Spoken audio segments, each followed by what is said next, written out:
At ang huling magbabahagi, Miss Lenshi. Miss Lenshi?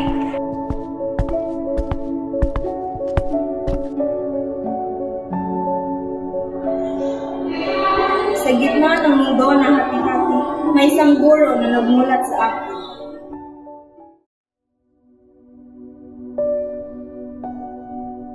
Okay class, you have our new student. Bagong lipat sila galing China. Miss Linshi? Siya si Miss Reyes, maunawain at ang nag-iisang taong hindi humusga sa akin.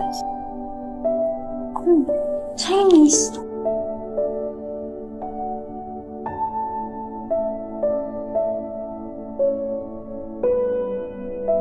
Di ba kayo ang dahilan ng COVID?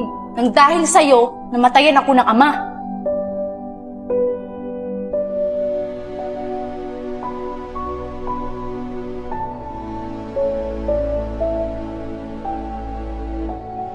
Nung una, hindi ko agad naintindihan kung bakit hindi tumulong si Ma'am.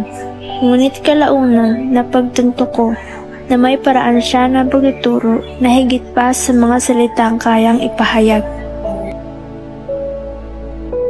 Class, is it okay to judge someone based on where they came from? Yes, Miss Clara. No, ma'am. Exactly. Multicultural literacy is all about understanding different cultures with respect. And global literacy means seeing how we are all connected together. Tingnan niyo ang larawang ito, class.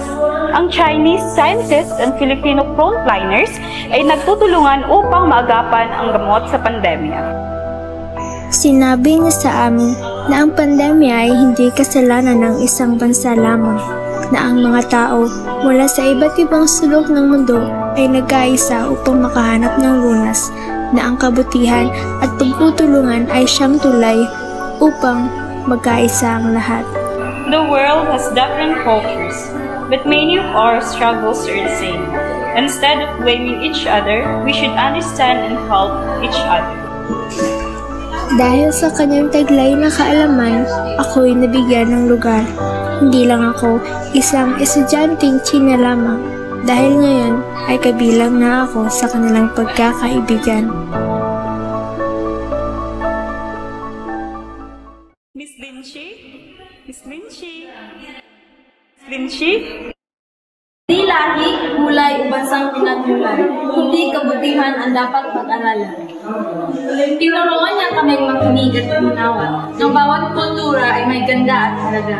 Dahil sa kanya, ako'y di natakot. Sa aming piling, ako'y tinatanggap ng lubos.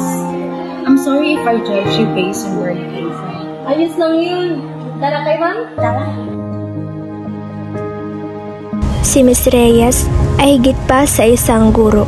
Siya ay isang tulay na nagdurugtong sa mga puso. Sa mata ng iba, pagkakaiba ang tanaw. Ngunit sa kanya, pagkakaisa ay matatanaw.